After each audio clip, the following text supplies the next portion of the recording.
أعوذ بالله من الشيطان الرجيم بسم الله الرحمن الرحيم أما بعد فأعوذ بالله من الشيطان الرجيم بسم الله الرحمن الرحيم إن الله وملائكته يصلون على النبي يا أيها الذين آمنوا صلوا عليه وسلموا تسليما الصلاة والسلام عليك يا رسول الله الصلاة والسلام عليك يا حبيب الله الصلاة والسلام عليك يا نبي الله وعلى آلك وصحبك يا نور الله.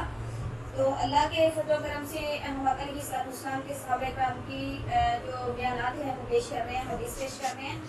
تو ہماری ویڈیو کو لائک کریں، شیئر کریں، کمنٹ کریں، سبسکرائب کریں اور بیل آئیکن کو بھی دبا لیجیے تاکہ آنے والی ہر ویڈیو اب تک پہنچتی رہے. تو آئیے شروع کرتے ہیں. حضرت بلال حبشی رضی اللہ تعالی عنہ کا اسلام اور مصائب. حضرت بلال رضی اللہ تعالی عنہ حبشی مشہور صحابی ہیں جو مسجد نبوی کے ہمیشہ موزن رہے. شروع میں ایک کافر کے غلام تھے، اسلام لے آئے جس کی وجہ سے طرح طرح کی تکلیفیں دی جاتی تھی. امیتا بن خلف جو مسلمانوں کا سخت دشمن تھا، ان کو سخت گرمی میں دوپہر کے وقت تپتی ہوئی ریت پر سیدھا لٹا کر ان کے سینے پر پتھر کی بڑی چٹان رکھ دیتا تھا تاکہ وہ حرکت نہ کر سکے، اور کہتا تھا کہ آپ اس حال میں مر جائیں اور زندگی چاہے تو بھی اسلام سے ہٹ جائیں. مگر وہ اس حالت میں بھی احدن کہتے تھے، یعنی معبود ایک ہی ہے. احدن یعنی معبود ایک ہی ہے. رات کو زنجیروں سے باندھ کر کوڑے لگائے جاتے اور اگلے دن ان زخموں کو گرم زمین پر ڈال کر اور زیادہ زخمی کیا جاتا تاکہ بے قرار ہو کر اسلام سے پھر جائے.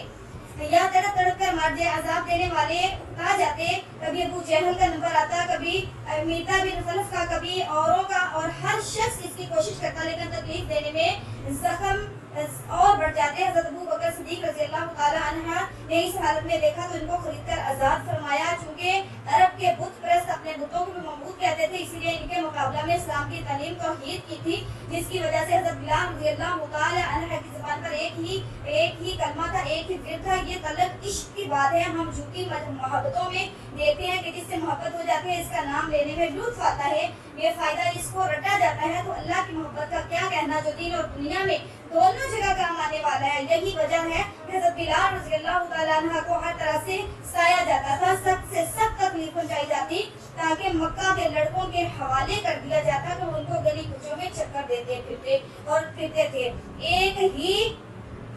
ایک ہی ہے کہ رٹ لگاتے تھے. اسی کا یہ وسیلہ تھا کہ پھر حضور صلی اللہ علیہ وسلم کے دربار میں موزن بنے اور سفر حضرت میں ہمیشہ اذان کی خدمت ان کے سپرد ہوتی.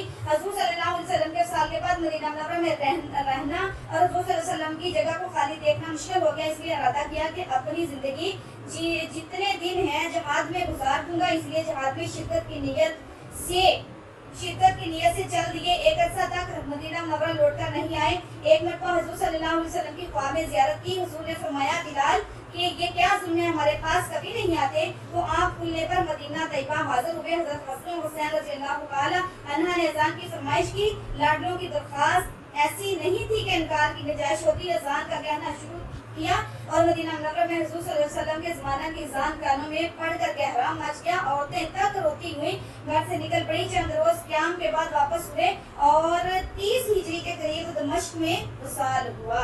حضرت بلال رضی اللہ تعالی عنہ کو بے شمار تکلیفیں دی گئی. آپ کی زبان پار کے اوپر جلتے ہوئے کونے رکھ کر آپ کی زبان کو جلا دیا گیا، کیونکہ کافر جتنا ظلم کرتے آپ اتنا ہی نبی صلی اللہ علیہ وسلم کا ذکر کرتے، اللہ تبارک و تعالیٰ کا کلمہ پڑھتے، بار بار کلمہ پڑھتے. اسی لیے آپ کو بہت زیادہ تکلیفیں اور سزائیں دی جاتی.